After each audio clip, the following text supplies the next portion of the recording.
in a quiet suburban neighborhood. An ordinary day took an unexpected turn when a white woman became alarmed by the presence of a black teenager. She noticed him hanging out near a park, seemingly minding his own business. But, feeling uneasy for reasons that weren't entirely clear, she decided to take action. As she dialed the police, her heart raced with a mix of fear and uncertainty. What had she really seen? Did the boy pose a threat? Or was it simply a case of misunderstanding? Moments later, sirens blared in the distance, breaking the peaceful ambience of the area. The teenager stood frozen, not knowing what was about to happen. He looked around, confused and scared, as the police cars pulled up beside the park. With their lights flashing and officers stepping out, the tension in the air grew thick. Nearby children playing on swings paused in curiosity, while adults glanced from windows or turned their heads to see what was unfolding. Little did they know that this incident would spiral into something far beyond their expectations, challenging perceptions and sparking conversations about race and justice in their community. The teenager at the center of this incident was named Jamal, a bright and ambitious 15-year-old. He often spent his afternoons at the park after school, enjoying the fresh air and the freedom of being outdoors. Jamal loved basketball and would frequently shoot hoops with friends, his laughter echoing through the neighborhood. He was known by many as a respectful young man who helped his mother with chores and volunteered at community events. Despite the positive impression he left on most adults, the world outside sometimes viewed him differently. Jamal was aware of the stereotypes that surrounded young black men, but he always tried to rise above them. On that particular day, he had just finished a basketball game and was taking a breather when the woman spotted him. Unbeknownst to her, he had done nothing wrong. He was merely enjoying life as a teenager. As he stood there, confused and worried about what was happening, Jamal couldn't help but think about how quickly assumptions could lead to misunderstandings. Little did he know that this moment would significantly impact not only his life, but also those around him. The woman who called the police was named Karen. She lived just a few blocks away and often prided herself on being a good neighbor. However, that day, something about Jamal's presence unsettled her. As she stood at her window, watching him laugh and play, her mind began to race with unfounded fears. Instead of seeing a teenager enjoying his youth, she fixated on the color of his skin and the stereotypes that came with it. Karen felt a surge of anxiety as she picked up her phone. She thought she was protecting her community, believing that if she didn't act, something bad might happen. The moment she pressed dial, a wave of regret washed over her, but fear pushed her to follow through. She imagined the worst-case scenarios and convinced herself that calling the police was the only solution. As the sirens approached, Karen's heart pounded with mixed emotions. Relief for taking action, yet guilt for calling attention to an innocent boy. She couldn't shake the nagging feeling that perhaps she had made a grave mistake, but it was too late now to turn back as the officers arrived on the scene. The sound of sirens grew louder, and Jamal's heart raced as the police cars pulled up to the park. Officers stepped out, their uniforms crisp and authoritative, and Jamal felt a wave of fear wash over him. He had never been in trouble before, and the sight of the officers made his palms sweaty. He stood still, unsure what to do next. Karen watched from a distance, her anxiety mounting as she observed the scene unfolding. The officers approached Jamal, who looked confused and anxious. "What's going on here?" one officer asked, scanning the area for any signs of trouble.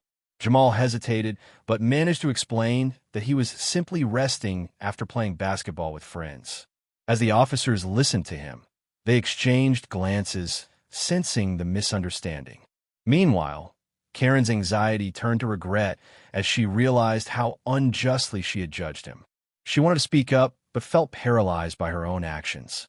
The atmosphere thickened with tension as everyone awaited what would happen next, unaware that the arrival of Jamal's mother would soon shift everything dramatically. Just as the tension reached its peak, a car pulled up to the park, and Jamal's mother, Angela, stepped out. Dressed in professional attire, she carried herself with confidence and authority. As the FBI chief, Angela was used to handling high-stakes situations, but nothing could prepare her for what she was about to encounter. Seeing her son surrounded by police officers sent a wave of dread through her. "Jamal," she called out, rushing forward with concern etched on her face. The officers turned to see who had arrived, their expressions shifting from stern to curious. Jamal's relief washed over him as he spotted his mother. He felt a sense of safety in her presence, knowing she would defend him. Angela quickly assessed the scene. She noticed the uneasy glances exchanged among the officers and Karen standing off to the side, looking increasingly uncomfortable. "Is there a problem here?" Angela inquired firmly, stepping closer. Her authoritative tone commanded immediate attention, and it was clear that this would not simply be a routine encounter. Everyone knew that with Angela on the scene, things were about to change dramatically. As Angela approached, the officer's demeanor shifted noticeably. Recognizing her as the FBI chief, they straightened up and exchanged glances, their initial authority tempered by a newfound respect. Angela carried an air of confidence that made it clear she wouldn't tolerate any injustice against her son. "What seems to be the issue?" she asked, her voice steady but firm. Jamal felt a wave of relief wash over him as he watched his mother step into action. The officers hesitated, and one finally explained that they had received a call about suspicious behavior. Angela listened intently, her expression serious but composed. She turned to Jamal, who looked anxious but reassured by her presence. Meanwhile, Karen stood nearby, increasingly aware of how her actions had escalated the situation. The realization that she had called the police on the child of someone in such a powerful position hit her hard. Surrounded by confidence and authority, Angela addressed Karen directly. "You should know better than to jump to conclusions based on fear." The atmosphere shifted dramatically as the gravity of the moment settled in, opening the door for important discussions about race and safety in their community. As Angela continued to address the officers, a sense of resolution began to settle over the scene. She calmly explained Jamal's innocence and how he was merely enjoying his time after playing basketball. The officers listened intently, their initial concerns fading as they recognized the misunderstanding. Karen, feeling increasingly small in the face of Angela's authority, stepped forward hesitantly. I'm sorry," she stammered, her voice barely above a whisper. "I didn't mean any harm. I just felt scared." Angela looked at her, her expression softening but firm. It's important to understand that assumptions based on fear can lead to serious consequences. The officers nodded in agreement, realizing the need for more open communication within the community. They assured Jamal that he was not in trouble and encouraged him to continue enjoying his time at the park. With a sigh of relief, Jamal thanked them and turned to his mother, who smiled reassuringly. As they walked away together, Angela emphasized the importance of dialogue and understanding in bridging gaps between people. The incident sparked conversations among bystanders about race, safety, and the need for empathy, leaving a lasting impact on everyone present. In the days following the incident at the park, the community buzzed with conversations about what had happened. Many residents expressed shock and disbelief that a simple misunderstanding could escalate to such a level, especially over someone they considered a good kid like Jamal. Local social media channels filled with posts discussing the importance of understanding and compassion, encouraging people to look beyond skin color and stereotypes. Community leaders began organizing meetings to address these issues openly. They invited residents to share their experiences and listen to one another without judgment. Karen, feeling the weight of her actions, attended one such meeting, where she spoke about her fears and the assumptions that had clouded her judgment. Her willingness to confront her mistakes helped others reflect on their biases as well. Jamal became a local symbol of resilience and strength, inspiring both youth and adults alike to engage in meaningful conversations about race and justice. As for Angela, she took this opportunity to advocate for more inclusive programs within schools. The incident sparked a movement within the community toward greater awareness, fostering friendships and connections among people from different backgrounds. The incident in the park offered important lessons for the entire community. First and foremost, It highlighted how quickly assumptions can lead to misunderstandings with serious consequences. Many residents learned that fear often stems from stereotypes rather than facts, prompting them to reflect on their own biases and how they perceive others. Conversations about empathy and understanding became central to community dialogues, encouraging people to step outside their comfort zones and engage with those who are different from them.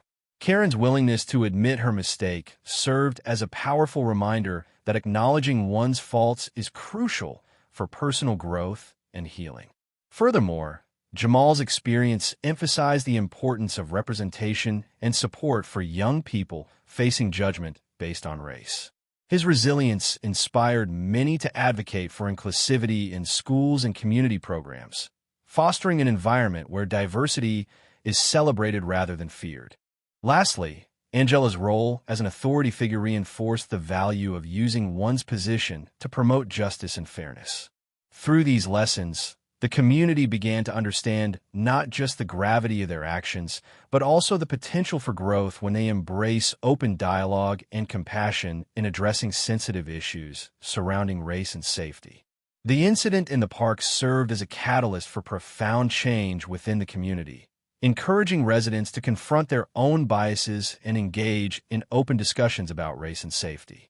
Jamal's experience reminded everyone that assumptions can lead to harmful actions, but also that resilience and understanding can pave the way for healing and growth.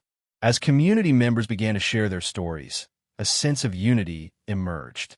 The meetings organized by leaders fostered a deeper connection among neighbors, creating an environment where empathy thrived. Karen's public apology and willingness to learn from her mistakes became an example for others, showing that acknowledging one's faults is a vital step toward meaningful change. Angela played a crucial role not only as a mother, but also as an advocate for justice and inclusivity, inspiring others to use their voices to promote fairness. Through this journey, the community learned that fostering compassion extends beyond mere tolerance. It requires actively engaging with one another's experiences. In the end, new friendships blossomed, and collective efforts were made to ensure that all voices were heard. The lessons learned from Jamal's story would resonate for years to come, guiding future generations toward a more understanding and inclusive society.